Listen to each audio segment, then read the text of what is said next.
Commercial plots پہ residential جو ایمنٹی plots پہ ریزیڈنشل یا کمرشل ایکٹیویٹی ہو رہی ہے انہوں نے سب ختم کرنے کے لیے کہی تھی، اور یہ ساری چیزوں کو وہ اب دوبارہ اس کو دیکھیں گے اور اس کا جائزہ لیں گے، جیسے کہ انہوں نے پہلے یہ کہا تھا کہ کراچی کو اس کی پرانی شکل میں بحال کریں. اس سے کافی ایک ہلچل سی مچی تھی پورے شہر میں، تو اب اسی پہ عمل درآمد کا جائزہ لیں گے وہ.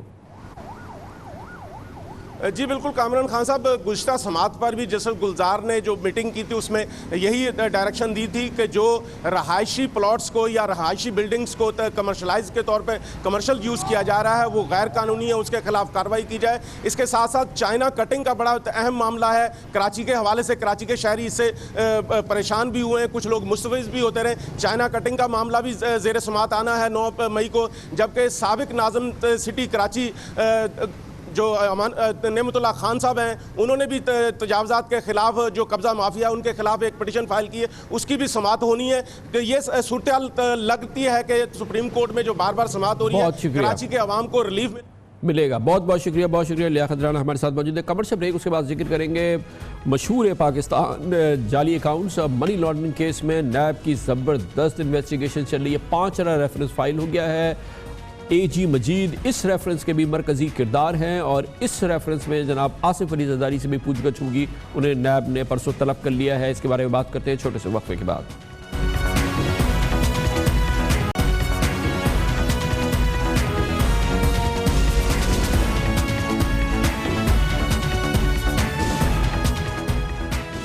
اربوں روپے کی منی لانڈرنگ اور جعلی بینک اکاؤنٹس کیس میں آج نیب نے 5واں ریفرنس دائر کیا. اس کیس کی اہمیت یہ ہے کہ اس میں جناب آصف علی زرداری کو بھی پوچھ گچھ کا سامنا کرنا پڑے گا. انہیں طلب کیا گیا ہے، اور کرپشن کے اس معاملے کا مرکزی کردار بھی ایک بار پھر بتایا گیا ہے کہ او جی گروپ کا اے جی مجید ہے، جبکہ جعلی بینک اکاؤنٹس میں مزید 27 ریفرنسز پہ کام ہو رہا ہے. نیب نے آج 5ویں ریفرنس میں اومنی گروپ کے اے جی مجید اور سابق سیکرٹری سندھ اسپیشل انیشیٹو جناب اعجاز خان اور ان کے علاوہ کئی اور آفیشلز کو ملزم نامزد کیا ہے. ریفرنس کے مطابق ان سرکاری افسران نے پاک لین کی فرنٹ کمپنی ہارش کو واٹر سپلائی کا ٹھیکہ دیا، جس نے منصوبے کی رقم ساری کی ساری بھٹو ہاؤس کے اخراجات پہ لگا دی. حکومت سندھ سے کسی منصوبے کے نام پہ رقم وصول کی، مگر وہ دراصل بھٹو ہاؤس کے اخراجات میں صرف کی گئی. اس سے قومی خزانے کو 6 کروڑ روپے کا نقصان ہوا ہے. نیب کے مطابق سندھ حکومت کے افسران نے ہارش کمپنی اور اومنی گروپ کو غیر قانونی ٹھیکے دیے، اور جن کا استعمال دراصل بھٹو ہاؤس میں ہوتا رہا، جبکہ اے جی مجید نے اپنی اہلیہ مناہل مجید کے نام پر بے نامی پراپرٹی بنائی، جس سے ڈی ایچ اے کا ایک قیمتی پلاٹ نیب پہلے ہی منجمد کر چکی ہے. اسی کیس میں نیب نے مزید پوچھ گچھ کے لیے سابق صدر آصف زرداری کو پرسوں طلب بھی کیا ہے. رپورٹس کہتی ہیں کہ جعلی بینک اکاؤنٹس کیس میں نیب 32 ریفرنس فائل پہ کام کر رہا ہے، اور جن میں 5 ریفرنس دائر کیے جا چکے ہیں. نیب کے مطابق منی لانڈرنگ کے اس اسکینڈل میں 22 انکوائریز ہو رہی ہیں اور 6 انویسٹیگیشنز جاری ہیں. اس تمام صورتحال میں بات کرتے ہیں. اس کے لیے ہمارے سینئر کورسپونڈنٹ عامر سعید عباسی اسلام آباد میں موجود ہیں. بہت بہت شکریہ عامر سعید عباسی صاحب. 5واں ریفرنس یہ فائل ہو گیا ہے آج، اور آج والا جو ریفرنس ہے اس کی کیا اہمیت ہے، اس کو ذرا مختصر بتائیے.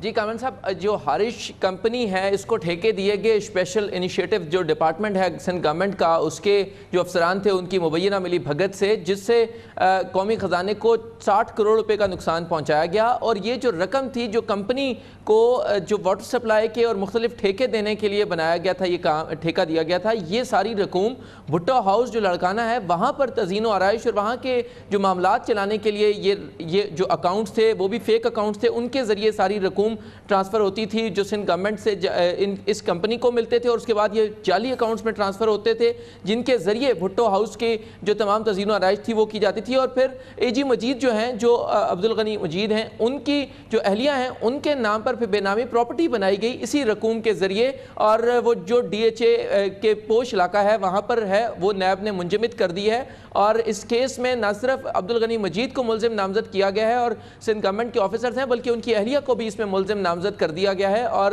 ان سمیت 23 ملزمان ہیں جن کو نامزد کیا گیا ہے. اور ریفرنس یہ 5واں ریفرنس ہے جعلی اکاؤنٹس کیس کا، جس کا انٹرم ریفرنس ہے. کیونکہ جو ہمارے آصف زرداری صاحب کو کیوں بلایا ہے نیب نے پوچھ گچھ کے لیے پرسوں جو نیب میں بلایا گیا ہے؟ کامران صاحب ابھی تک نیب کی طرف سے جو 4 ریفرنسز دائر کیے گئے ہیں، 5واں جو ریفرنس تھا وہ ایف آئی اے کی طرف سے بینکنگ کوڈ کراچی میں جو داخل کیا گیا تھا وہ شفٹ ہوا تھا، اس میں آصف زرداری ملزم ہے۔ جو باقی 4 کیسز ہیں ان میں ابھی تک آصف علی زرداری کو براہ راست ملزم اس لیے نامزد نہیں کیا گیا کیونکہ اس میں جو گرفتار ملزمان ہیں ان کے بیانات سامنے آ رہے ہیں، وہ وعدہ معاف گواہ بن رہے ہیں، نئی ایویڈنس آ رہی ہے۔ انٹرم ریفرنس میں آصف زرداری کو ملزم نہیں بنایا گیا، اسی مقصد کے لیے اب انہیں ان کیسز کی کیونکہ آن گوئنگ انکوائری اور انویسٹیگیشن ہے، اور اب آنے والے مرحلے میں جو ضمنی ریفرنسز آئیں گے اس میں ہمارے ذرائع بتاتے ہیں کہ آصف علی زرداری ملزم نامزد ہوں گے کیونکہ ان کے خلاف بہت سے ایسے ملزمان ہیں جو وعدہ معاف گواہ بن رہے ہیں، اور وعدہ معاف گواہ بننے کے بعد وہ آصف علی زرداری کو مورد الزام ٹھہرا رہے ہیں بہت سی کک بیکس کے حوالے سے، لہٰذا انٹرم ریفرنسز میں آصف زرداری کو ملزم نامزد نہیں کیا گیا، لیکن اس میں نیب نے اپنے ریفرنسز میں یہ لکھا ہے کہ ہم انکوائری جاری رکھے ہوئے ہیں، انویسٹیگیشن جاری ہے، اور کسی بھی سٹیج کے اوپر ہم ضمنی ریفرنس دائر کریں گے اور نئے ملزم بھی اس میں سامنے آ سکتے ہیں۔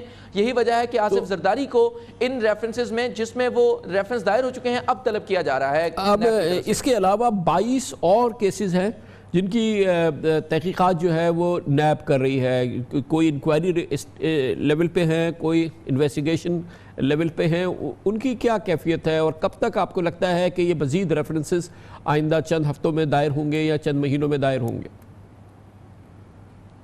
کامران صاحب بہت تیزی سے رائپ اپ ہو رہے ہیں کیسز، اور جیسے جیسے کیسز میں گرفتاریاں ہو رہی ہیں اور ملزمان کے بیانات قلم بند ہو رہے ہیں، ان کی جسمانی ریمانڈ ہوتے ہیں، اس کے بعد ان کے خلاف ریفرنس تیار کر کے احتساب عدالت میں دائر کر دیا جاتا ہے۔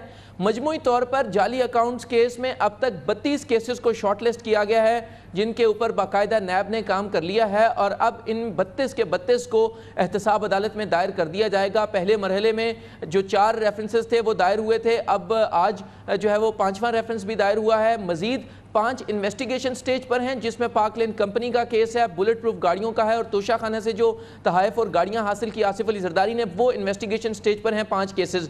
22 کیسز ایسے ہیں جو انکوائری سٹیج کے اوپر ہیں جس میں جو اوپر 225 کا کیس ہے، اس کے علاوہ نوری آباد پاور پلانٹ کا کیس ہے، ٹھٹھا شوگر مل کا کیس ہے، دادو شوگر مل کا کیس ہے، اور اس کے علاوہ دیگر بھی جو کیسز ہیں جوائنٹ وینچرز کے کیسز ہیں جو مختلف واٹر سپلائی کی اور مختلف ترقیاتی کاموں کے ٹھیکے سندھ گورنمنٹ کی طرف سے دیے گئے ہیں۔ ان تمام کیسز میں جو انکوائری ہے وہ جاری رکھی ہوئی ہے، اور اس وقت نیب نے جو مختلف جو ٹھیکیدار تھے اب ان کو بھی طلب کرنے کا فیصلہ کیا ہے، اور ان کے بھی بیانات قلم بند ہوں گے، ان کی جو ٹرانزیکشنز ہیں اس کا ریکارڈ۔ بہت شکریہ عامر سعید عباسی ہمارے ساتھ تھے۔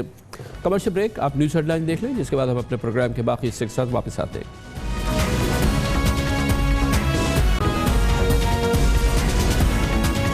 آپ دیکھ رہے ہیں خبروں، تبصروں اور تجزیات پر مبنی پاکستان کا سب سے معتبر نیوز شو دنیا، کامران خان کے ساتھ۔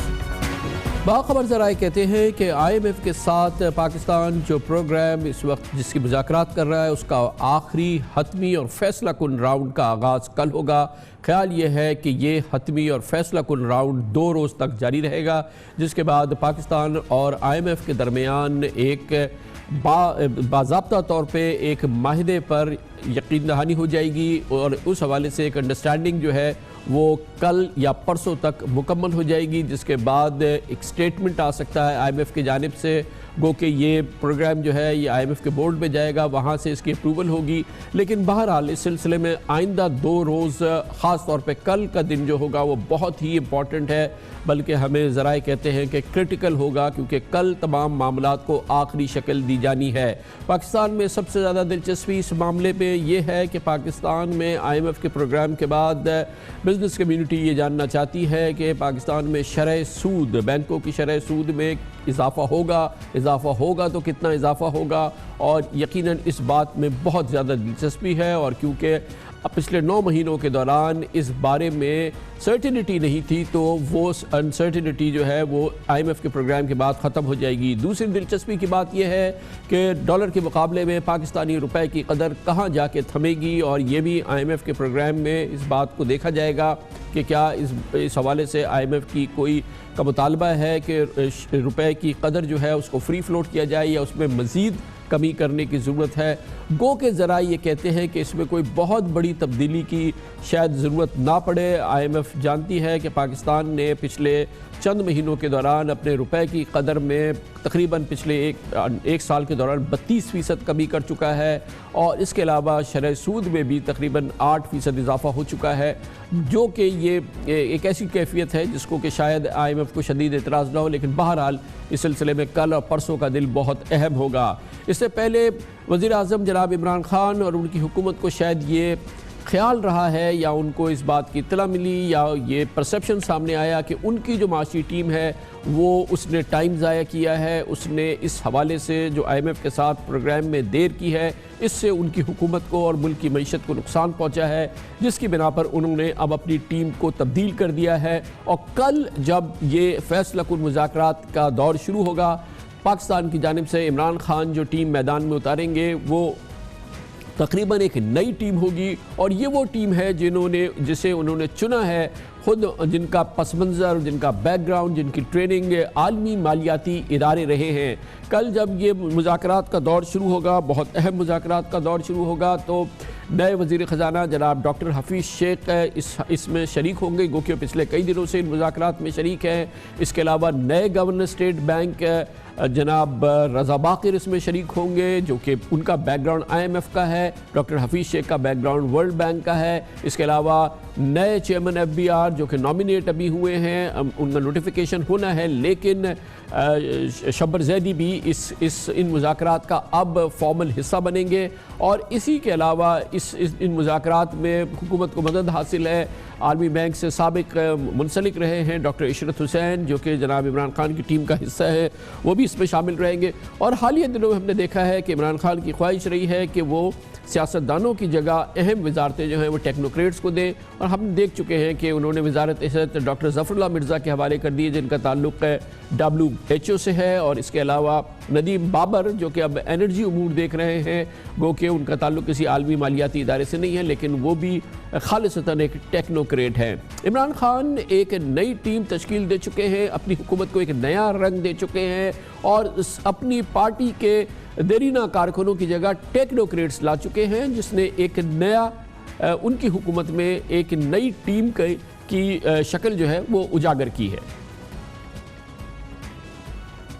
جب آپ چینج کرتے ہیں، جب آپ چینج لے کے آتے ہیں تو ایک بیسٹ وزیر اعظم عمران خان نے حکومت کے میدان میں ایسی فیلڈنگ لگا دی ہے کہ جس کے بعد اہم ترین مقامات پر ٹیکنوکریٹس نے پوزیشن سنبھال لی ہے، یعنی وزیر اعظم عمران خان ہر شعبے کے ماہرین کے ذریعے ہی حکومت چلائیں گے۔ ڈاکٹر عبدالحفیظ شیخ کو مشیر خزانہ مقرر کیا گیا ہے، جو اکنامکس میں ڈاکٹریٹ ہے، ہارورڈ یونیورسٹی میں تدریسی فرائض انجام دے چکے ہیں، اور کئی سال ورلڈ بینک میں اعلیٰ عہدوں پر ملازمت کے علاوہ بینکنگ اور فائنانس سیکٹر میں پالیسی سازی اور نجکاری میں مہارت رکھتے ہیں۔ The role of the IMF in surveillance of Egypt's economic performance. Doctor Raza Baqir Harvard اور برکلے یونیورسٹی سے تعلیمی یافتہ ہیں، وہ 2000 سے IMF کے ساتھ منسلک رہے، ورلڈ بینک میں بھی 2 سال خدمات انجام دی۔ گورنر اسٹیٹ بینک بننے سے پہلے مصر میں IMF کے سربراہ تھے۔ ڈاکٹر رضا باقر معاشی بحران سے متاثرہ ممالک میں قرضوں کی ادائیگی اور معاشی استحکام کے لیے کامیاب پالیسیاں بنانے کی مہارت رکھتے ہیں۔ Pakistan total tax collection is 4000 billion rupees. نئے چیئرمین FBR شبر زیدی نامور چارٹرڈ اکاؤنٹنٹ ہیں، وہ معروف آڈٹ فرم ایئر فرگوسن کے سینئر پارٹنر بھی ہیں، جو معروف برطانوی بین الاقوامی آڈٹ فرم PwC کی ممبرشپ کے تحت پاکستان میں کام کرتی ہے۔ Shabbar Zaidi institute of chartered accountant of Pakistan کے سربراہ اور south Asian federation of accountant کے چیئرمین بھی رہے ہیں۔ معاون خصوصی petroleum Nadeem Babar Stanford university سے سول انجینئرنگ میں ماسٹرز ہیں، فائنانس، کارپوریٹ افیئرز اور پاور جنریشن کا وسیع بین الاقوامی تجربہ رکھتے ہیں۔ دنیا کے 26 ممالک میں 150 سے زائد پاور پلانٹس لگانے اور چلانے کا تجربہ رکھتے ہیں۔ امریکی کمپنی کوسٹل پاور اور ایلپاسو کے سربراہ رہ چکے ہیں۔ The challenge for this government, myself, I will focus only from the investment side. سرمایہ کاری بورڈ کے chairman Haroon Sharif London school of economics اور امریکہ کی ہوائی یونیورسٹی سے اعلیٰ تعلیمی یافتہ ہیں، ورلڈ بینک کے ریجنل گروپ برائے جنوب اور وسطی ایشیا کے مشیر رہ چکے ہیں۔ برطانیہ میں معاشی ترقی کے ادارے کی 10 سال سربراہی کر چکے ہیں، جبکہ سیکیورٹی ایکسچینج کمیشن کے ایگزیکٹو ڈائریکٹر بھی رہ چکے ہیں۔ Health should be seen now as a part of macroeconomic policy in health. معاون خصوصی صحت doctor Zafar Allah Mirza London school of medicine سے تعلیمی یافتہ ہیں۔ اقوام متحدہ کے صحت پروگرام کی اہم ذمہ داریاں ادا کرنے کے ساتھ وہ عالمی ادارے صحت کے ہیلتھ ڈیولپمنٹ ڈویژن کے ڈائریکٹر رہ چکے ہیں۔ یہ تو عمران خان کی پوری ٹیکنوکریٹس کی ٹیم ہے، لیکن وہ ٹیکنوکریٹس جن کا تعلق معیشت سے ہے، اس ٹیم کا امتحان کل ہوگا، اور کل بڑا کلیدی میں نے آپ کو بتایا راؤنڈ ہوگا IMF کے ساتھ، جس کے بعد پاکستان اور IMF کے درمیان خیال یہی ہے کہ ایک معاہدہ ہو جائے گا، لیکن یہ معاہدہ پاکستان کے لیے، پاکستان اور پاکستانیوں کے لیے معاون ثابت ہو، اس حکومت کے لیے بہتر ثابت ہو، یہ دیکھنا ضروری ہے، کیونکہ مشکلات تو ضرور آئیں گی، مگر یہ کتنی مشکلات ہوتی ہیں یہ کل اور پرسوں کے مذاکرات میں طے ہوگا۔ ان تمام امور پہ بات کرتے ہیں۔ عمران خان کی نئی ٹیم، عالمی مالیاتی اداروں سے چنے ہوئے مانے جانے چہروں کی ٹیم، اس پر بات کرنے کے لیے ہم نے دعوت دی ہے۔ ہمیں جوائن کر رہے ہیں، ممتاز صحافی ہیں اور بزنس اور اکنامک افیئرس کو بہت اچھی طرح سے جانتے ہیں۔ ہمارے ساتھ ہیں جناب علی خضر، جو کہ ریسرچ ڈپارٹمنٹ بزنس ریکارڈر کو ہیڈ کرتے ہیں، اور ہمارے ساتھ نیو یارک سے جوائن کر رہے ہیں فاروق ترمذی، جو کہ پاکستان ٹوڈے سے منسلک بزنس میگزین دی پروفٹ کو ایڈٹ کرتے ہیں، اس کے ایڈیٹر ہیں۔ بہت شکریہ آپ دونوں حضرات کا، آپ نے ہمیں جوائن کیا ہے۔ علی خضر صاحب، آپ بتائیے گا، ہمیں بتایا گیا ہے کہ کل ہے فائنل راؤنڈ IMF کے ساتھ، اور یہ عمران خان کی سمجھیے کہ نئی ٹیم ہے جو کہ اس فائنل راؤنڈ کے اندر ہوگی۔ ڈاکٹر حفیظ شیخ، رضا باقر، شاید شبر زیدی صاحب بھی ہوں، اور ظاہر ہے ڈاکٹر عشرت حسین کی ان کو معاونت حاصل ہے۔ یقیناً یہ ٹیم ایسی ہے جو کہ IMF کے لیے ایک زیادہ ان کو بہتر ماحول لگے، اور حکومت پاکستان کو شاید بہتر اس میں گراؤنڈ مل سکے ان لوگوں کے ساتھ۔ کیا ہم یہ سوچ سکتے ہیں یہ ٹیم عمران خان کے لیے، ان کی حکومت کے لیے بہتر پرفارم کرے گی؟ جی کامران بھائی، بالکل آپ نے درست فرمایا، نئی ٹیم ہے اور یہ بڑا ٹف میچ ہے اور رمضان ہے، تو یہ 92 ورلڈ کپ یاد آ گیا۔ اب دیکھیں پرفارمنس کیسی ہوتی ہے یہاں پہ۔ اب پرابلم یہ تھا کہ جی ملٹی نیشنل انسٹیٹیوشن سے ڈیلنگ کرنے کے لیے ہمارے پاس پولیٹیکل جو کلاس میں اتنے لوگ نہیں تھے، تو وہ ویکیوم کریٹ ہو گیا تھا اس سے۔ اور دوسرا ایک اور بات کی جاتی تھی کہ ہمارے ہاں جو اکانومسٹ ہیں وہ بہت پرانے اور وہ 30 سال سے چل رہے ہیں، وہ اب تھوڑی عمر کے بھی زیادہ ہو گئے ہیں، ان کی انرجیز بھی کم ہیں اور ان کے آئیڈیاز بھی فریش نہیں ہیں۔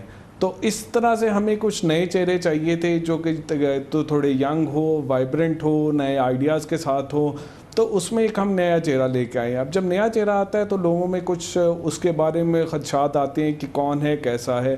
اب یہ ڈاکٹر باقر صاحب جو ہیں، ان کا پروفائل بڑا اچھا ہے، اور لیکن ان کے اوپر ایک دوسری سائڈ سے یہ آتا ہے کہ چونکہ ایجپٹ سے آئے ہیں، اور ایجپٹ کے اندر IMF کا ایک جو ابھی بڑا پروگرام گیا ہے اور اس میں بڑی کنٹروورسی رہی ہے۔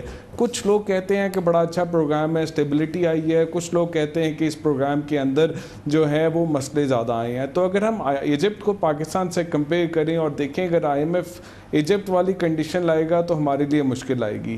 آپ نے جیسے کہا کہ ابھی شروع میں کہ ایکسچینج ریٹ کے اوپر ابھی یہ کہا، ذرائع آپ کے کہہ رہے ہیں کہ یہ موو نہیں کرے گا، فی الحال تو نہیں کرے گا، لیکن کل کو اگر آپ اس کو فلیکسیبل ایکسچینج ریٹ کے اوپر لے آتے ہیں اور نیٹ انٹرنیشنل ریزروز NIR کے کوارٹرلی ٹارگٹس رکھ دیتے ہیں کس طرح کے اسٹیف، تو اس کو میٹ کرنے کے لیے آپ کو مارکیٹ سے ڈالر خریدنا پڑے گا۔ جب وہ ڈالر خریدنے جائیں گے نہیں ملے گا تو اس کی قیمت اوپر جائے گی۔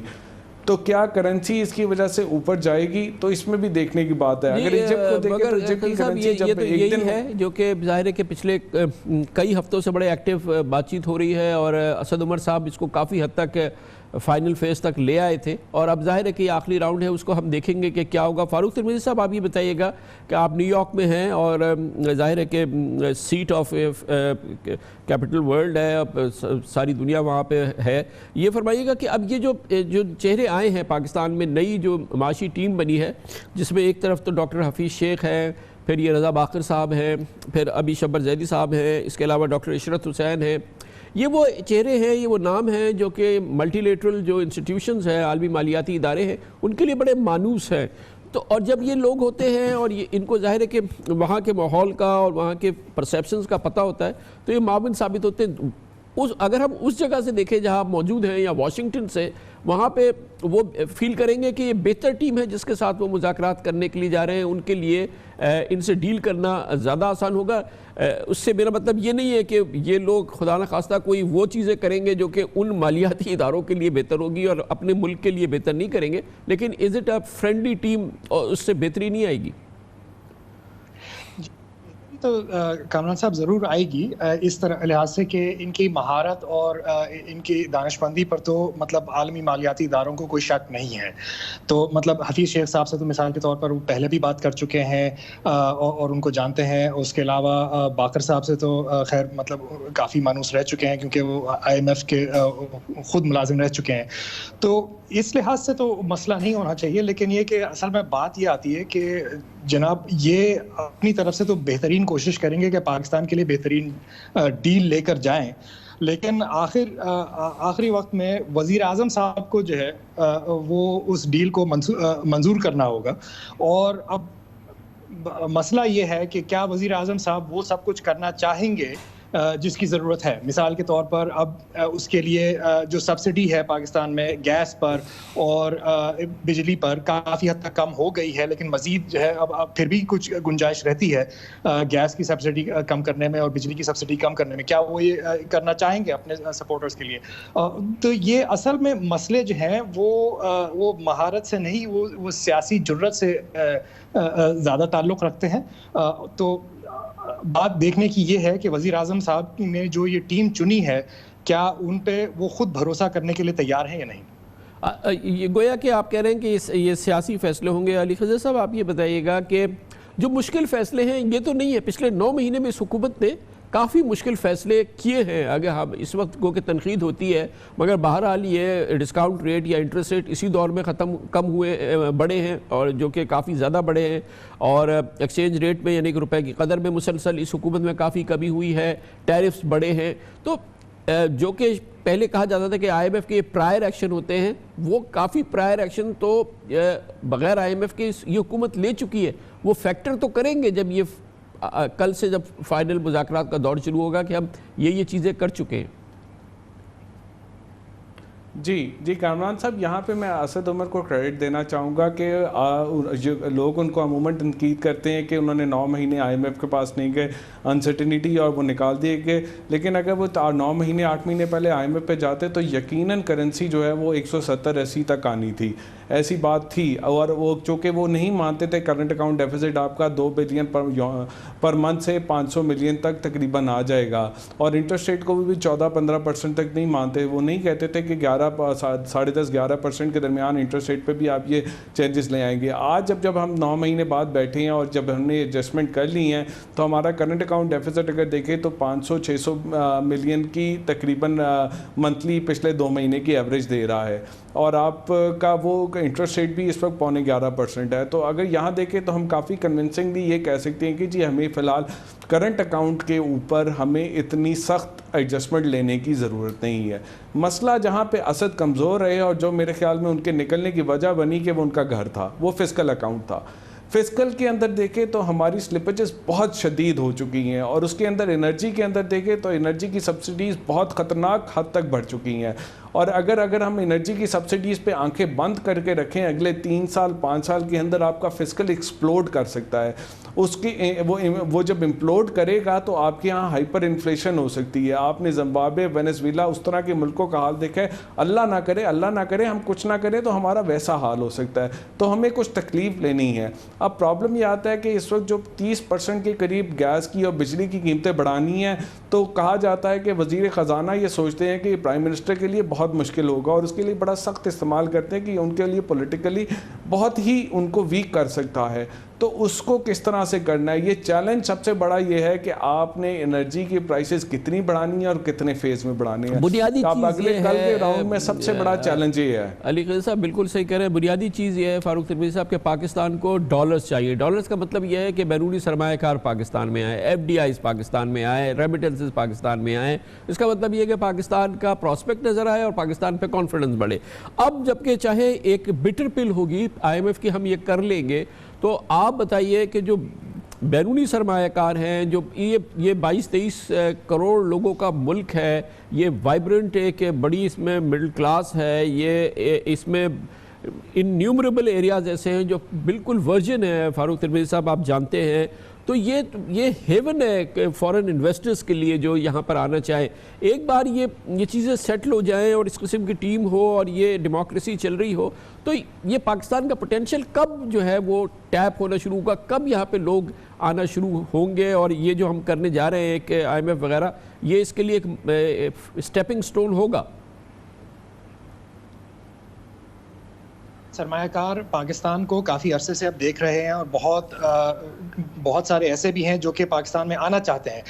ان کی جھجک اس بات پہ ہے کہ پاکستان کے پچھلے 10 سال سے 15 سال سے جو مسائل ہیں وہ وہی کے وہیں اٹکے ہوئے ہیں. مثال کے طور پر اب یہ جو علی خضر صاحب جو بات کر رہے ہیں انرجی سبسڈیز کی کہ بھائی پاکستان کی قیمتوں میں بجلی کی قیمت اور گیس کی قیمت کو بڑھانا پڑے گا تاکہ حکومت کا جو فسکل خسارہ ہے وہ کم ہو اور قابو میں آئے.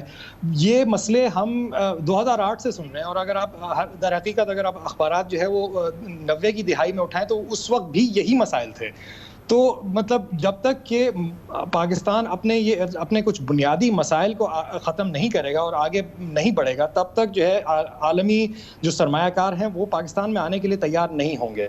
اس کے لیے جو یہ علی خضر صاحب نے بھی بات کی اور میں بھی پہلے یہ کہہ رہا تھا کہ جو سیاسی جو جرت کی ضرورت ہے وزیر اعظم صاحب کو کہ ملک سے اور قوم سے وہ سچائی سے ایمانداری سے کہیں کہ بھائی یہ جو ہم آپ کو سبسڈی دیتے رہے ہیں مڈل کلاس کو اور کیا کہتے ہیں انڈسٹری کو یہ ہم اب نہیں دے سکتے ہیں. ہماری معیشت کے لیے یہ بہت مہنگا پڑ رہا ہے اور اس کی وجہ سے ہمارے پاس سرمایہ کاری نہیں آ رہی ہے جس کی وجہ سے ہماری جو ہے وہ معیشت جو ہے آگے بڑھ نہیں رہی ہے. تو جب تک ہم اپنے بنیادی مسائل کو حل نہیں کر پائیں گے تب تک مطلب ٹیم آپ کوئی بھی لے آئیں، وزیر اعظم آپ کوئی بھی لے آئیں، جمہوریت جتنے بھی عرصے چلتی رہے، اگر بنیادی مسئلے ہم یہ نہیں دکھا سکتے دنیا کو کہ ہم اپنے مسئلے خود حل کر سکتے ہیں تب تک معاملہ یہی چلتا رہے. مگر قاضی صاحب یہ تو کر لیں، مگر اس کا مطلب کیا ہے کہ اس سے ہماری کاسٹ آف ڈوئنگ بزنس بڑھ جائے گی، ہمارا جو عام پاکستانی ہے اس کی مٹھی سکڑ جائے گی، ہمارا جو بزنس کی ایکسپینشن ہے وہ تو ہونے کو کیا سوال ہے، وہ بری طرح سے ڈپریشیٹ کرے گا، ہماری گروتھ زمین پہ جائے گی. تو وہ بھی ہم کر لیں گے لیکن اس کے اثرات جو ہے وہ کم از کم وقتی جو ہے وہ بڑے نیگیٹو ہوں گے اور کسی سیاسی حکومت کے لیے آپ نے شاید ورڈ استعمال نہیں کیا، کچھ لوگ سمجھتے ہیں سوسائڈل ہوں گے. جی میں وہ ویک کی جگہ سوسائڈل کا ورڈ تھا انہوں نے یوز کیا بٹ میں نے وہ یوز نہیں کیا. بہرحال آپ ٹھیک کہہ رہے ہیں. دیکھیے پرابلم ہے کامران بھائی اس میں کہ آپ اگر یہ کریں گے تو ایجپٹ میں جس طرح ہم نے دیکھا کہ ایجپٹ میں انہوں نے ایڈجسٹمنٹ لی، وہ ایڈجسٹمنٹ نہ لیتے تو ایجپٹ میں بھی کچھ سالوں میں ہائپر انفلیشن آ سکتی تھی. لیکن ایجپٹ میں اس ایڈجسٹمنٹ کے بعد 3 سال میں ان کی پاورٹی جو ہے وہ 27% سے لے کے تقریباً 53 پہ آ گئی، اور ورلڈ بینک کہتا ہے کہ کچھ شہروں میں 60% اربن پاورٹی آ گئی ہے. تو اب عالمی اداروں کو IMF کے بورڈ کو یہ بھی دیکھنا چاہیے کہ ایجپٹ کے ایکسپیرینس سے سیکھنا چاہیے کہ ہم ایک ملک کے اندر سٹیبلٹی لانا چاہتے ہیں لیکن ادھر کے اندر غریب کو مارنا بھی نہیں چاہتے. تو اگر یہ 3 سال کا پروگرام ہے تو کیا اس کو 5 سال پہ لے جائیں، کیا ان ایڈجسٹمنٹ کو فیز ان کر لیں. تو ہمیں یہ ایڈجسٹمنٹس تو لینی ہے ان کو ذرا لیکن آہستہ آہستہ لیں. اور دوسری بات یہ ہے کہ پاکستان کے اندر انرجی کے اندر ہمیں وہ اگر ہم دیکھیں پرائیویٹائزیشن کے اوپر جائیں تو ڈسکوز کی پرائیویٹائزیشن کریں، انرجی کے اندر جو ہم ہیں اس کے اندر جدت لائیں، اس میں ڈیجیٹل ایج کے اندر ہم بیٹھے ہیں اور یہاں سے نیچے جو ہے ہم وہ ریٹیل مارکیٹ ایک پوری بنا دیں تو وہ ایک اگر ڈسرپشن لائے تو اگلے 5-7 سال میں انرجی کے مسئلے حل بھی ہو سکتے ہیں. اور پھر پرابلم یہ ہے کہ ہم نے بہت سارے تھوڑا سا میں یہ ٹاپک جو ایک اور جو نئی تبدیلی کی ہے عمران خان صاحب نے اپنی ٹیم میں شبر زیدی صاحب کو کل وہ انہوں نے اعلان کیا کہ وہ انکلوڈ کریں گے، ان کا نوٹیفیکیشن ہوگا. ظاہر ہے کہ ان کی ایک بڑی پہچان ہے، بڑا ایکسپیرینس ہے اور آبویسلی بڑے انوویٹیو آئیڈیاز ہیں، ویژن ہے. اور جس پاکستانی سے بھی جس کا کہ بزنس سے ٹریڈ سے اور ہم جیسے میڈیا کے لوگوں سے تعلق ہے وہ سمجھتے ہیں کہ یہ بہت زبردست میجر لیا ہے. اور پھر اس سے پاکستان میں جو گروتھ کی جو چانسز ہے یعنی کہ جو ٹیکس نیٹ ہے اس کے بڑھنے کے چانسز ہیں، یہ بھی ایک بڑی ایک پازیٹیو چیز ہے نا جس کو کہ اگر وہ میٹیریلائز ہوتی ہے تو اگلے فسکل میں اس کے فائدے نظر آ سکتے ہیں ہمیں. جی بالکل. اب دیکھیں نا, دوسرا پرابلم ایک انرجی کا پرابلم ہے, دوسرا پرابلم FBR ٹیکسیشن کا ہے. تو پاکستان کے بنیادی دو مسئلے ہیں اس وقت, جو اس وقت IMF کے ساتھ آپ نے بیٹھ کے جس پہ ڈیل کرنا ہے کہ جی آپ نے ٹیکس کتنا بڑھانا ہے اور اپنی انرجی سبسڈیز کو کتنا کم کرنا ہے. اگر ہم ٹیکس بہت زیادہ بڑھا لیتے تو انرجی سبسڈیز کو ہم کم کرنے پہ بھی بات کر سکتے ہیں. اگر ہم ٹیکس نہیں کم بڑھاتے تو انرجی سبسڈیز بالکل ختم کرنی ہوگی. اب جیسے ٹیکس ایگزمپشنز ہیں وہ تقریباً پچھلے بجٹ میں 540 بلین کی وہ کہتے تھے, اس وقت جو مارکیٹ میں بات ہو رہی ہے 700 بلین کی ہو رہی ہے. اس میں کہہ رہے ہیں کہ 350 بلین اس سال کر دیں, 350 بلین اگلے سال کر دیں. پھر آپ نے کو 1.4% آف GDP کے تقریباً آپ نے 600 بلین کے آپ نے نئے ٹیکسز لانے ہیں. پھر 0.3% آف GDP تقریباً آپ نے وہ ٹیکنالوجی اور دوسری چیزوں سے کرنا ہے. تو آپ اگر پورا دیکھیں تو 1000 سے 1500 وہ جو بلین کے درمیان آپ نے نئے ٹیکسز لانے ہیں, بہت بڑا چیلنج ہے. اور جب آپ یہ ایگزمپشنز ختم کریں گے تو اس سے بھی ایک انفلیشن آئے گی, اس سے بھی اکانومی تھوڑی سکڑے گی. انرجی پرائسز بڑھائیں گے, اس سے بھی اکانومی تھوڑی سکڑے گی, پاورٹی بڑھے گی. لیکن میرے خیال میں ہمیں ٹیکسیشن کو بڑھانا چاہیے, ہمیں جو لوگ ٹیکس نیٹ میں نہیں آتے انہیں لانا چاہیے. اب دوسرا پرابلم, شبر بہت اچھے آدمی ہیں اور ہم بہت اچھے سمجھتے ہیں, میں آپ دلی طرح ان کو جانتے ہیں, بٹ آپ کو پتہ ہے FBR کے اندر جو 22ویں گریڈ کے افسر ہیں وہ نہیں چاہیں گے کہ ان کی عہدیداری ختم ہو.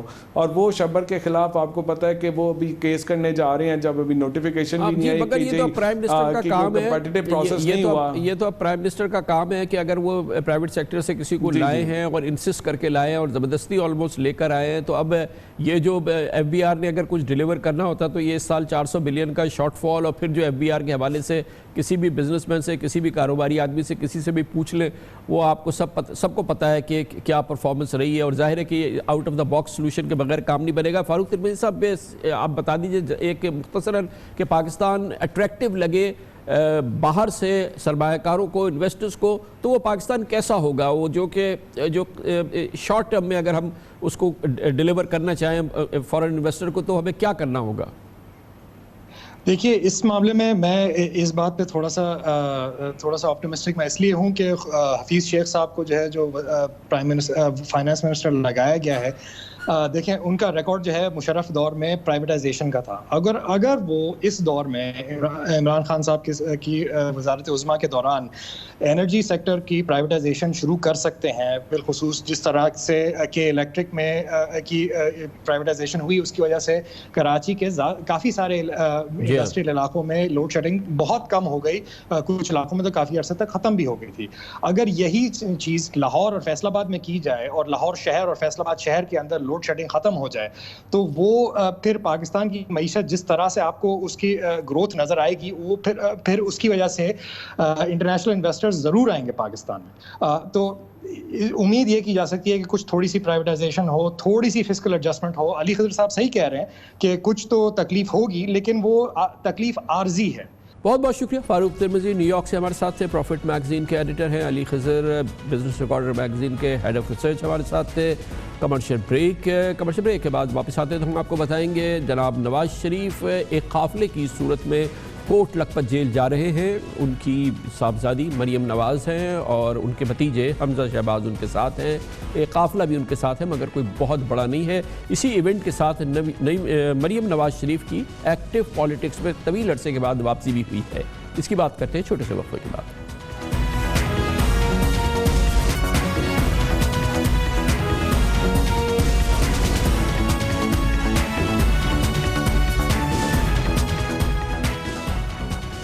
آج سابق وزیر اعظم جناب نواز شریف کی دوبارہ کوٹ لکھپت جیل واپسی اور مریم نواز کی لگتا ہے عملاً سیاست میں دوبارہ واپسی کا دن ہے. آج جناب نواز شریف کی ضمانت پر رہائی کے 6 ہفتے مکمل ہوئے. نواز شریف کا سامان جیل پہنچ گیا ہے.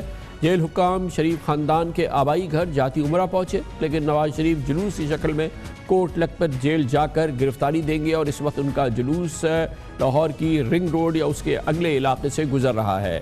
حمزہ شہباز اس وقت نواز شریف کی گاڑی چلا رہے ہیں. ان کے قافلے کی قیادت ان کی صاحبزادی مریم نواز کر رہی ہیں.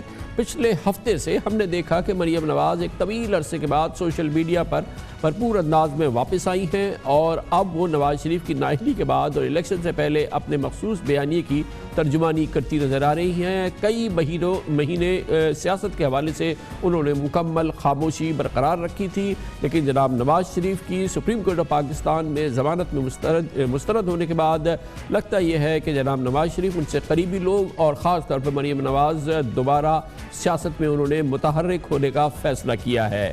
اس وقت بھی ٹویٹر پہ #, نواز شریف جھکا نہیں ٹاپ ٹرینڈ کر رہا ہے۔ اب سے تھوڑی دیر پہلے تک وہ ٹاپ ٹرینڈ کر رہا تھا، گویا کہ سوشل میڈیا پہ جناب نواز شریف کی بھرپور انداز میں واپسی ہوئی ہے۔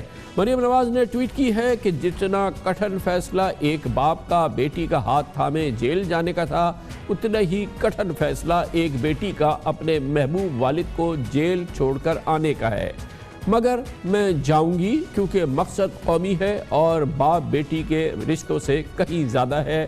گویا کہ مریم نواز شریف کہتی ہیں کہ وہ اب سیاست میں واپس آ رہی ہیں۔ لگتا ہے یہ بھی ہے کہ نواز شریف کی ضمانت میں توسیع نہ ملنے کے بعد مسلم لیگ نون نے پارٹی میں عہدے تبدیل کر کے اپنی سیاسی حکمت عملی بھی تبدیل کی ہے، اور جن شخصیات کو عہدے دیے گئے ہیں وہ پارٹی میں ذرا سخت گیر سمجھے جاتے ہیں، اور اس کے ساتھ ہی یہ لگ رہا ہے کہ جناب شہباز شریف کی جو نرم گیری کی پالیسی تھی، اب جناب نواز شریف کا یہ شاید فیصلہ ہے یا ان کا اشارہ ہے کہ اب اس کی جگہ یا اس کا وقت ختم ہو چکا ہے۔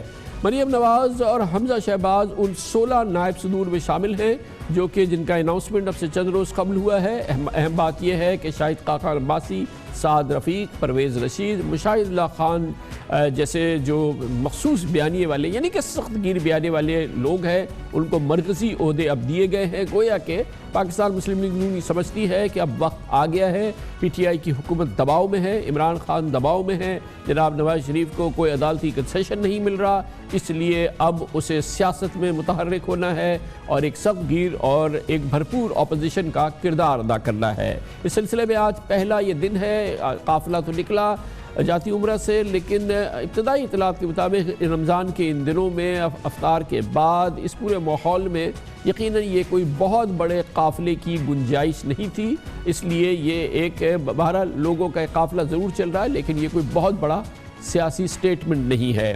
اس وقت کیا صورتحال ہے یہ پوچھتے ہیں لاہور میں ہمارے بیورو چیف ارسلان رفیق بھٹی ہمارے ساتھ موجود ہیں براہ راست۔ بہت بہت شکریہ ارسلان رفیق بھٹی صاحب، یہ بتائیے گا کیا کیفیت رہی ہے آج جب سے یہ قافلہ نکلا ہے، کتنا جوش و جذبہ مسلم لیگ نون کے لاہور میں دیکھنے میں آیا؟ دیکھیں خان صاحب، ابھی دوبارہ جو ہے پہلے تو بہت شکریہ، دوسری بات یہ ہے کہ بہت زیادہ جو لوگ ہیں وہ کارکن جس طرح آپ نے بتایا کہ اتنی تعداد میں نہیں تھے جس نے کہ امید کی جا رہی تھی۔ ظاہر ہے رمضان ہے، آج گرمی بھی لاہور میں خاصی زیادہ تھی، اس کے باوجود جو افطاری کے بعد جو افطار کرنے کے بعد لوگ وہاں پر خاصی سائزیبل جس کو آپ کہہ سکتے ہیں کہ کارکنوں کی تعداد جو ہے وہ جاتی عمرہ پہنچی، اور اس کے بعد گاڑیوں کی صورت میں قافلہ بنا، اور قافلے کے ساتھ ساتھ جو ہے وہ میاں نواز شریف کے ساتھ وہ چلتے ہوئے رنگ روڈ پر پہنچے ہیں۔ رنگ روڈ پر سے ہوتے ہوئے وہ اتریں گے گجو متائق لاہور فیروزپور روڈ کے اوپر ایک جگہ ہے جہاں سے رنگ روڈ کا انٹرچینج ہے، وہاں سے وہ اتریں گے، اور اس کے بعد وہاں سے آگے شنگھائی انٹرچینج ایک ہے یا شنگھائی پل اس کو کہتے ہیں، وہ بڑا خوبصورت چائنا پاک چین دوستی کا منہ بولتا ثبوت ہے، میاں شہباز شریف نے وہ بنایا تھا۔ وہاں سے وہ لیفٹ سائڈ پہ مڑیں گے، وہ کچا جیل روڈ کہلاتا ہے۔ یہ سڑک وہی ہے جو لاہور سے قصور جاتی ہے اور قصور سے لاہور آتی ہے، یعنی آنے والی جو سڑک ہے اس کے اوپر وہ شنگھائی پل ہے، وہاں سے یہ بائیں جانب مڑیں گے، اور بائیں جانب جس طرح میں یہاں پہ موجود ہوں کوٹ لاکھپت جیل کے بالکل میرے عقب میں آپ دیکھ سکتے ہیں کہ وہ تمام جو سیکیورٹی حصار ہے وہ بنا دیا گیا ہے، کسی کو یہاں آنے کی اجازت نہیں ہے سوائے میڈیا کے۔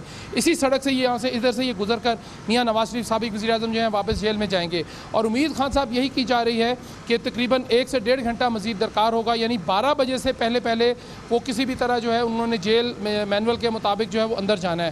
دوسری جانب جو ہے وہ ایک آج کشمکش گھوم گھوم کی کیفیت سارا دن رہی، ایک ڈیڈ لاک رہا ضلع انتظامیہ کے درمیان کہ جلوس کی شکل میں آنا ہے، وہ کیا کرنا ہے، اس حوالے سے بھی خط و کتابت کا سلسلہ لیکن لگ یہ رہا ہے وٹی صاحب کہ حکومت پنجاب نے یہ فیصلہ یہ کیا کہ اس کے راستے میں نہیں آئیں گے، کوئی روڑے نہیں اٹکائیں گے، اس کو روکنے کی کوشش نہیں کریں گے، وہ نہیں رکے تو ان کو چلنے دیا جا رہا ہے، اور روانی سے یہ قافلہ چل رہا ہے، اس میں کوئی کہیں پہ ہنڈرنس تو نہیں ہے؟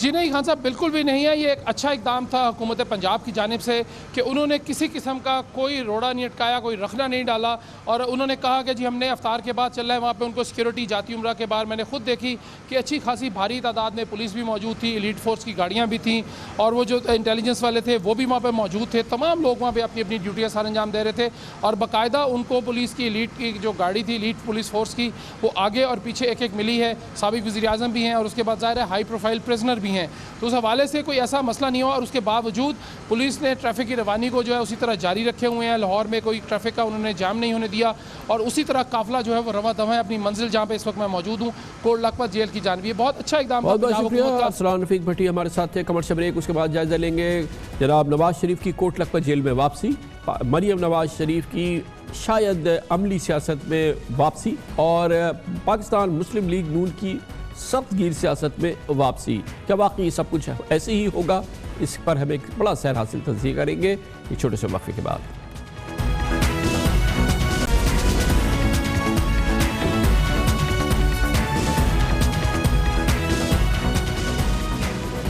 وقفے سے قبل ہم بات کر رہے تھے آج جناب نواز شریف کی کوٹ لکھپت جیل میں واپسی, اور بظاہر مریم نواز شریف کی ایکٹیو پالیٹکس میں واپسی, اور شاید پاکستان مسلم لیگ نون کی اب سخت گیر سیاست میں واپسی. کیا واقعی یہ سب کچھ ہونے والا ہے؟ اور ایسا اگر ہوگا تو اس کے کیا اثرات ہوں گے؟ اور کیا واقعی پاکستان مسلم لیگ نون کی سیاست اب چند مہینوں بعد ایک نئی کروٹ لے رہی ہے؟ ان تمام اہم موضوعات پہ بات کریں گے, اور اس کے لیے سیر حاصل تجزیہ حاصل کریں گے, جس کے لیے ہم نے پاکستان کے انتہائی معتبر سیاسی پولیٹیکل اینالسٹ اور نیوز پیپر ایڈیٹر جناب نجم سیٹھی کو دعوت دی ہے. بہت بہت شکریہ نجم سیٹھی صاحب, آپ نے ہمیں ہمارے اس پروگرام کے لیے وقت نکالا. یہ فرمائیے گا کہ پہلے تو یہ فرمائیے گا کہ اپیرنٹلی کیا ہم یہ ڈیڈیوس کر سکتے ہیں کہ سپریم کورٹ آف پاکستان کے حالیہ فیصلے کے بعد جس میں جناب نواز شریف کی ضمانت مسترد ہوئی ہے, پاکستان مسلم لیگ نون سخت گیر اپوزیشن کی جانب بڑھ رہی ہے, یا حقیقی اپوزیشن کا رول ادا کرنے کی تیاری کر رہی ہے؟ کیا اس کا امکان ہے یا واقعی ایسا ہو رہا ہے؟ میرا خیال ہے ابھی بھی بہت سی سوچ بچار ہو رہی ہے. ابھی بھی پورا فیصلہ نہیں ہوا کہ اصلی حقیقی اپوزیشن کرنی ہے. ابھی آپ دیکھیے گا کہ وہ خود ہی کہہ رہے ہیں کہ ہم نے کوئی کال نہیں دی لوگوں کو آنے کے لیے, باہر سے بسیں نہیں لے کے آئے وغیرہ وغیرہ. تو مطلب ہے یہ جو آج کا یہ جو ہو رہا ہے میاں صاحب کے لیے سپورٹ کا اظہار, اس کو بڑا کنٹرول کر کے رکھا ہوا ہے, اسی لیے تاکہ کوئی ایسا کوئی نیا مسئلہ ہی نہ بن جائے ان کے لیے. اب میاں صاحب کی اسٹریٹجی تو بس اتنی ہے کہ اب کیونکہ شہباز شریف صاحب کی جو کارکردگی رہی ہے اسٹیبلشمنٹ کے ساتھ کچھ مکوکا کرنے کی, وہ تو کامیاب نہیں ہوئی. عمران خان صاحب نے کامیاب نہیں ہونے دی, سپریم کورٹ نے بھی اپنا ہی رویہ اختیار کیا ہے. تو اب میاں صاحب کے لیے چارہ کیا رہ گیا؟ اب جائیں گے جیل اور وہاں جا کے پھر ہائی کورٹ کو اپلائی کریں گے بیل وغیرہ کے لیے, اور یہ پھر لیگل کارروائی چلے گی. اگر بیل مل جاتی ہے تو اللہ خیر صلی اللہ نہیں ملتی. آپ نے کہا کہ شہباز شریف صاحب کو کامیابی نہیں ہوئی, مگر اگر آپ دیکھیں اوور آل ان کی فیملی کے ساتھ جناب شہباز شریف صاحب بڑے اطمینان سے اس وقت لندن چلے گئے, لندن میں ہیں. سلیمان اب سے 6 مہینے پہلے چلے گئے. حمزہ ابھی تک کم از کم ایک دن بھی جیل نہیں گئے. تو کیا ہم کہہ سکتے ہیں کہ جو بھی ان کی مائنڈ سیٹ رہا ہے, یا جو بھی ان کی ایکٹیویٹی رہی ہے, یا جو بھی ان کی ڈیلنگز رہی ہیں, اس میں ان کو کم از کم ان کی فیملی کو تو اس میں کافی سہل رہی ہے ان کی سچویشن, کمفرٹیبل ہے؟ دیکھیے مگر آپ دیکھ ہی رہے ہیں کہ پریشر بڑھ رہا ہے ان کے اوپر بھی, اور جیسے زرداری صاحب کے اوپر آپ دیکھ رہے ہیں کہ وہ پریشر کم نہیں ہو رہا, یہاں بھی پریشر کم نہیں ہو رہا شہباز شریف صاحب کے اوپر, اور نواز شریف صاحب کے اوپر بھی کم نہیں ہو رہا. تو اس لیے اب میاں صاحب کی شاید یہی سوچ ہے کہ بھئی آپ نے کوشش کر لی, ناکام ہو گئے, اب ہمیں اپنی کر لینے دیں. اس لیے میرا خیال ہے انہوں نے جو نئے لوگ اکٹھے کیے ہیں, اپنی یہ جو پارلیمنٹری گروپ بنایا ہے اور باقی جو عہدے دیے ہیں, اس میں زیادہ تر میاں صاحب کے اسٹرانگ سپورٹرز ہیں. وہ لوگ جو کہ کہتے تھے کہ ہارڈ لائن لینی چاہیے, ریزسٹنس کرنی چاہیے. لیکن سیٹ صاحب کیا ہارڈ لائن کی کیپیسٹی ہے پی ایم ایل این کے پاس؟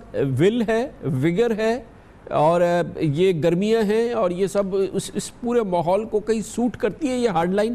ہارڈ لائن کہنے سے تو ہارڈ لائن نہیں ہوگی, اس کے لیے تو وہ ایکشن دکھانے ہوں گے جو کہ عمران خان دکھاتے تھے. کیا اس کی تیاری یا اس کی سخت ہے پی ایم ایل این میں؟ دیکھیے سپورٹ بیس تو ہے, اس پہ تو کوئی شک ہی نہیں ہے. حالات عمران خان صاحب کے لیے بھی اتنے اچھے نہیں ہیں, باہر بہت بے چینی ہے ان کے اپنے سپورٹرز میں بھی, عوام بڑی بے چین ہے. اب وہ مولانا فضل الرحمان کی جو کوششیں ہیں وہ تو جاری ہیں نا, کہ رمضان کے بعد کچھ کیا جائے. اب دیکھتے ہیں کہ میاں صاحب کو کوئی ریلیف ملتی ہے کہ نہیں. اگر ان کو دھکیل دیا گیا تو پھر ان کے پاس چارہ کیا ہوگا؟ پھر یہ ان کو بھی مولانا کا ہاتھ بٹانا پڑے گا. پھر یہی باتیں آپ اور میں زرداری صاحب کا پوچھ رہے ہوں گے کہ اب زرداری صاحب کیا کریں گے یا نہیں کریں گے. اس پہ تو کوئی شک نہیں ہے کامران کہ اگر زرداری صاحب، نواز شریف صاحب اور مولانا فضل اکٹھے ہو جائیں اور یہ فیصلہ کریں کہ اب ہم نے حکومت کو نہیں چلنے دینا، تو نئی حکومت نہیں چل سکے گی. مگر کیا یہ ہوگا؟ اتنا آسان نہیں ہے اس کا جواب دینا آج. اچھا، یہ جو کئی مہینے مریم جو تھی، مریم بی بی مسلسل خاموش رہی، لٹرلی خاموش رہی ہے. اب یہ جب سے یہ سپریم کورٹ میں مسترد ہوئی ہے جناب نواز شریف کی بیل اپلیکیشن، وہ کم از کم ٹویٹر پہ تو ایکٹیو ہو گئی ہیں. کچھ انہوں نے بلکہ کئی ٹویٹس کیے جو کہ پولیٹیکل بیک گراؤنڈ ہے، جو کہ بالکل انہوں نے ختم کر دیا تھا. یہ بھی ایک آپ وقتی بلبلہ آپ کو لگتا ہے، یا یہ کہ یہ آج جو سڑک پر آئی ہیں یہ سڑک پر رہیں گے یا واپس جاتی عمرہ چلی جائیں گی؟ نہیں، یہ واپس جاتی عمرہ ہی جائیں گی. ابھی سڑک پہ آنے کا کوئی امکان نہیں ہے. ابھی تو انہوں نے لیگل کا فائٹ ابھی کرنی ہے، عدالتوں میں جانا ہے، ہائی کورٹ میں بیل اپلائی کرنی ہے. اگر مل جاتی ہے تو نیب چیلنج کرے گی، اگر نہیں ملتی تو یہ چیلنج کریں گے وغیرہ وغیرہ. یہ تو چلے گا. ابھی اگلے 2 ماہ بڑے امپورٹنٹ ہیں، بیکاز اس کے اندر اگر تو ریلیف مل جاتی ہے میاں صاحب کو تو میرا نہیں خیال یہ زیادہ اپوزیشن کریں گے. اگر ریلیف نہیں ملتی تو پھر ان کو سوچنا پڑے گا کہ چارہ کوئی نہیں. اور مریم کا انہوں نے اسی لیے اناؤنس کر دیا ہے کہ وہ وائس پریزیڈنٹ بھی ہیں اور وہ ساتھ آج نکلی بھی ہیں اور وہ ٹویٹس بھی کرنا شروع کر دی ہے. تو یہ بھی ایک چال ہے کہ اب ہم اس کی بھی تیاری کرنے کے مگر سیٹ صاحب، عمران خان کو کیا یہ سوٹ کرتا ہے کہ وہ فردر سکویز کرے پی ایم ایل این کو یا نواز شریف صاحب کو اور ان کی فیملی کو؟ کیونکہ اب تک 9 مہینے میں انہیں کوئی ہیٹ نہیں ملی ہے مسلم لیگ نون سے، نہ پنجاب میں نہ سینٹر میں. بڑی کمفرٹیبل ان کو اپوزیشن ملی ہے. یہ سب سے بڑی اپوزیشن کی پارٹی ہے. تو اگر چھوٹا موٹا ریلیف ملتا رہتا ہے مسلم لیگ نون کو اور وہ ریلیکسڈ رہتے ہیں تو عمران خان کی حکومت بھی تو ریلیکس رہتی ہے. تو یہ دونوں کو سوٹ کر رہا ہے. جی ہاں، مگر اب مسلم لیگ نون کو تو کوئی ریلیکسیشن نہیں ملی نا. ان کے لیے ریلیکسیشن تو 2 چیزیں ہیں نا. ایک تو کہ نواز شریف صاحب کو ریلیف ملے جو نہیں مل رہی، اور دوسرا یہ کہ شہباز شریف صاحب، حمزہ وغیرہ کے اوپر اور پریشر نہ آئے. اب کب تک یہ کر سکے گے یہ گیمز جو کھیلی جا رہی ہیں اس وقت، کہ وہ کیسز بھی بن رہے ہیں، بلاوا بھی ہے اور نہیں بھی ہے، اور یہ چیزیں چل رہی ہیں. میرا خیال ہے جب بھی اسٹیبلشمنٹ چاہے تو وہ ٹائٹ بھی کر سکتی ہے، لوس بھی کر سکتی ہے اسکرو کو. تو یہ اس لیے میں سمجھتا ہوں کہ ابھی بھی یہ گیم جاری ہے، یہ ختم نہیں ہوئی. اور اسی لیے شہباز شریف صاحب بھی اب واپس آ رہے ہیں. ریلیف جو ہے پی ایم ایل این کے لیے یہ ریلیف ہے نا کہ نواز شریف صاحب جاتی عمرہ میں رہیں، چاہے لندن جائیں نہ جائیں. یہ ایک سچویشن ہے. اور شہباز شریف صاحب واپس آ جائیں، جیل نہ جائیں، وہ لاہور میں یا اسلام آباد میں اپنے انکلیوز میں رہیں. یہی ریلیف چاہیے نا مسلم لیگ نون کو، اس سے زیادہ تو نہیں. یہ فوری طور پہ تو یہی ریلیف چاہیے. جیسے زرداری صاحب کو بھی ریلیف ملی ہوئی ہے کہ وہ جیل نہیں جا رہے.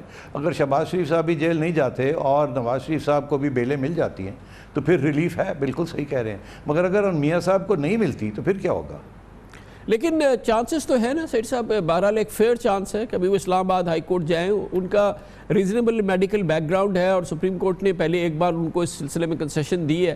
تو یہ آؤٹ آف کوشچن تو نہیں ہے یا کوئی بہت ہی مشکل بات تو نہیں ہے. مطلب down the road few days few weeks ہو سکتا ہے کہ ان کی بیل ہو جائے. ہاں بالکل صحیح کہہ رہے ہیں، ہو سکتا ہے. پر یاد رہے کہ پہلے اسی عدالت نے اسی کیس کے اندر بیل ریجیکٹ کر دی تھی. تو بالکل ہو سکتا ہے اور نہیں بھی ہو سکتا. اگر ہو بھی جائے یا نہ بھی ہو پھر بھی سپریم کورٹ پہ واپس جائیں گے تو یہ مہینہ 2 تو لگ ہی جائیں گے ان چیزوں میں. اس وقت تک تو میرا خیال ہے یہ کسی قسم کی کوئی اور کارروائی سوچ کے قابل نہیں ہوں گے. مگر یہ جو آج انہوں نے کیا ہے اور مریم کو باہر نکلنا اور یہ پارلیمنٹری گروپس بنانے، اس سے انہوں نے ایک پہلا قدم تو ریزسٹنس کا شو کیا ہے. اور میں آپ کو یہ بتا دوں یہاں پنجاب کے اندر مسلم لیگ نون بہت مایوس تھی کہ میاں حضرات چپ کیوں ہیں، لیٹ کیوں گئے ہیں وغیرہ وغیرہ. اور اب شاید تھوڑا سا جذبہ اس میں آیا ہے اور یہ اچھا قدم انہوں نے اٹھایا from their own point of view. آپ کتنا ریڈ کر رہے ہیں اس میں جو اپوائنٹمنٹس نئے ہوئے ہیں اور یہ پورا ایک ہائرارکی بنائی ہے نواز شریف، اور یہ نواز شریف صاحب نے ہی بنائی ہے، اور اس کو آپ کتنا ریڈ کر رہے ہیں، اس کے کیا معنی ہیں فیوچر میں؟ دیکھیے یہ نواز شریف صاحب نے فلی بنائی ہے، اس میں شہباز شریف صاحب کا کوئی ہاتھ نہیں ہے. اور یہ نواز شریف صاحب نے شہباز شریف صاحب کو بھی ایک اشارہ کیا ہے کہ بھیا تمہاری لائن ٹرائی کر لی، نہیں چلی، اب میں اپنی لائن ٹرائی کرتا ہوں. مگر بڑا سوچ سمجھ کے اور ہاتھ ہولی رکھ کے اشارے کی طرف ہے. یہ ابھی اس کی کوئی خاص اہمیت نہیں ہے مگر آگے بن بھی سکتی ہے، اس لیے تیاری ضرور کرنے جا رہے ہیں. لیکن ابھی بیک سیٹس پہ بھی پیچھے ہی ہیں نواز شریف صاحب. خود کوئی جملہ, کوئی بات, کوئی جملہ, کوئی کہیں سے کوئی شارٹ, کوئی ساؤنڈ بائٹ, کوئی کہیں سے لکھ کے, کوئی بول کے, کسی تو صورت سے نہیں. ان کی اپنی زبان بندی برقرار ہے. یہ صحیح کہہ رہے ہیں آپ. اسی لیے میرا خیال مریم سے تھوڑی سی بات کروا رہے ہیں, خود وہ چپ ہیں. میرا خیال ہے انہیں اس بات کا احساس ہے کہ ابھی بھی بورڈ کو روک نہیں کرنا چاہیے, کوئی فائنل فیصلے نہیں کرنے چاہیے, ابھی بھی واپس عدالتی کارروائیاں کرنی چاہیے. مگر کامران, مجھے یقین ہے کہ اگر عدالتی کارروائیوں سے انہیں کوئی ریلیف نہ ملی تو پھر ان کے پاس کوئی چارہ نہیں ہوگا اور پارٹی کی طرف سے بہت پریشر ہوگا. یا تو پارٹی ٹوٹ جائے گی, مطلب ٹوٹنے سے مراد یہ ہے کہ لوگ چھوڑ جائیں گے, بھاگ دوڑ ہو جائے گی کہ یار یہ تو فارغ ہو گئے ہیں, بھاگ گئے ہیں وغیرہ وغیرہ, یا پھر ان کو کھڑا ہونا پڑے گا. اور سیٹھی صاحب, یہ جو ایک امپورٹنٹ ڈیولپمنٹ ہوئی ہے لاسٹ ویک جب چودھری نثار نے باقاعدہ اعلان کیا, مطلب ایک فارمل اناؤنسمنٹ کیا کہ وہ پی ایم ایل این کو, نواز شریف کو چھوڑ رہے ہیں, اور کہا کہ میں دیکھوں گا کہ مجھے کہاں جانا ہے. کیا آپ کے ذرائع, آپ کی چڑیا کیا کہتی ہے کہ اب یہ چودھری نثار علی صاحب کی چڑیا کہاں جا کے بیٹھے گی؟ دیکھیے, شہباز شریف صاحب کی تو ہمیشہ یہی کوشش تھی کہ کسی طریقے کے ساتھ چودھری صاحب اور میاں صاحب کا مکمکہ ہو جائے یا کوئی بات چیت ہو جائے اور forgive and forget, live and let live, love and love. مگر وہ ہوا نہیں. میاں صاحب نے ہارڈ لائن لے لی ہے چودھری صاحب کے بارے میں. اسی لیے چودھری صاحب بیٹھے ہوئے تھے کہ اب میں کیا کروں کیا نہ کروں, انہوں نے کوئی فیصلہ نہیں کیا تھا. ظاہر ہے کہ اگر وہ جوائن کرتے, اوتھ لیتے پنجاب میں اور پھر ایک آرڈنری ایم پی اے کی حیثیت سے بیٹھتے تو وہ تو ان کو سوٹ نہیں کرتا. اسی لیے یہ باتیں شروع ہو چکی تھی. آپ کو پتہ ہی ہے, آپ نے بھی اس پہ بہت سی ڈسکشنز کی ہیں کہ چوہدری صاحب کیا ان کا کوئی چانس ہے چیف منسٹر بننے کا یا نہیں. میرا خیال ہے عمران خان صاحب کو تو کوئی پرابلم نہیں ہونی تھی ایڈجسٹمنٹ کی, مگر میاں صاحب اس چیز کو ایکسیپٹ کرنے کے لیے تیار نہیں تھے. اس لیے میرا خیال ہے وہ فائنل بریک ہو چکی ہے. اور چودھری نثار صاحب پی ٹی آئی میں جا سکتے ہیں؟ بالکل جا سکتے ہیں, وہ بھی صحیح ٹائم پہ. میرا خیال ہے ابھی ٹائم نہیں ہے ان کے لیے. ابھی تو پی ٹی آئی کا اپنا آگے کیا ہونا ہے کیا نہیں ہونا, کتنی کیا کیا ہو, بڑا کچھ ہو سکتا ہے اس ملک میں. اور یہ پنجاب میں یہ پچھلے 9 مہینے میں پی ٹی آئی نے کتنا گراؤنڈ لوز کیا, اس میں تو کوئی شک نہیں ہے کہ انہوں نے بہت گراؤنڈ لوز کیا. مگر آپ اس کو اگر میجر کرنا چاہیں تو آپ کیسے کیا سمجھتے ہیں کہ کتنا انہوں نے گراؤنڈ لوز کیا ہے, اور کیا اس کی کاسٹ پہ کسی اور پولیٹیکل پارٹی نے گین کیا یا لوگ ٹوٹلی ڈس انٹرسٹڈ ہو رہے ہیں پالیٹکس سے؟ نہیں, دیکھیے نا, یہ جو لوکل گورنمنٹ کا انہوں نے کیا ہے کہ سب کی چھٹی کرا دی مگر نئی الیکشن جو ہے وہ 1 سال کم از کم دور کر دی. اگر ان میں ہمت ہوتی تو ابھی الیکشن کرا لیتے, مگر انہوں نے اڑ جانا تھا, ان کو پتہ تھا اس بات کا. اسی لیے انہوں نے ان کو فارغ کیا تاکہ اب ان کو 1 سال مل جائے جس میں یہ کچھ تبدیلی کرنے کی کوشش کریں, اپنے لوگ بنانے کی کوشش کریں. تو یہ تو ایک بہت امپورٹنٹ اور چالاک چال تھی. مگر پی ٹی آئی نے بالکل لوز کیا. آپ یقین کریں, پی ٹی آئی کے سپورٹرز جب ہمیں ملتے ہیں تو چپ ہوتے ہیں, انہیں بہت سی باتوں کا احساس ہو گیا ہے. ظاہر ہے ابھی عمران خان صاحب سے وہ ڈسیلوژن نہیں ہوئے, مگر P T I as a party اور ان کی ٹیم سے بہت ڈسیلوژن ہے, اور انہیں سمجھ نہیں آ رہی کہ آگے کیا ہوگا. اور آگے بھی ٹف ڈیز ہے نا, آئی ایم ایف کا پروگرام آئے گا, آبویسلی سبسڈیز پہ اثر پڑے گا, ٹیرفز پہ, الیکٹریسٹی, گیس, اور پھر ظاہر ہے کہ اوور آل جو ہے انفلیشنری ہم پریشرز دیکھ رہے ہیں جس سے مہنگائی بھی بڑھے گی, اور یہ بڑا ٹف کال ہوگا. اور اس کے لیے گراؤنڈ پہ پی ٹی آئی نظر نہیں آ رہی, خاص طور پہ پنجاب ہارٹ لینڈ میں. کہیں بھی نہیں جی, بالکل نظر نہیں آ رہی. لوگ چیخے مار رہے ہیں آلریڈی. ابھی تو شروع ہوا ہے سارا کچھ. اگلے 6 ماہ کے اندر بڑا برا حال ہوگا. ابھی آپ کو پتہ ہے سارے ٹاپ اکانومسٹس کیا کہہ رہے ہیں, بے روزگاری بڑھے گی. کہتے ہیں 2 ملین اور ان امپلائڈ ہو جائیں گے, 20 لاکھ لوگ 1 سال میں. کوئی مذاق تو نہیں ہے. آلریڈی ہر جگہ پہ کٹس لگ رہے ہیں, گروتھ گر رہی ہے بہت تھی. اور انفلیشن ابھی تو صرف ابھی آپ نے دیکھی نہیں جو انفلیشن آ رہی ہے. آپ نے دیکھا ہو کہ ایجپٹ کے اندر بھی ابھی آئی ایم ایف پروگرام ابھی ختم ہوا ہے, چل رہا تھا 2016 سے, ابھی بھی تھوڑا سا رہ گیا ہے. $12 بلین ایجپٹ نے لیے ہیں. یہ صاحب جو ابھی آئے ہیں, یہ جو ہمارے گورنر بنے ہیں, یہ ابھی ایجپٹ کا پروگرام چلا رہے تھے. اب آپ دیکھیے وہاں کیا ہوا ہے. وہاں بھی تو انفلیشن جیسے ہی آئی ایم ایف کا پروگرام شروع ہوا 50% ایک دم کرنسی ڈیویلیویشن ہو گئی, اور انفلیشن جو ہے وہ 30% پہ چلی گئی تھی. تو مطلب ہے کہ ابھی تو بہت کچھ ہونے والا ہے, ابھی تو اقدامات ہوئے نہیں, اب انتظار کیجیے. مگر اس معاملے میں بڑی لکی ہے, فارچونیٹ ہے پی ٹی آئی کہ اس کو اپوزیشن ہی نہیں ہے, لٹرلی نو اپوزیشن.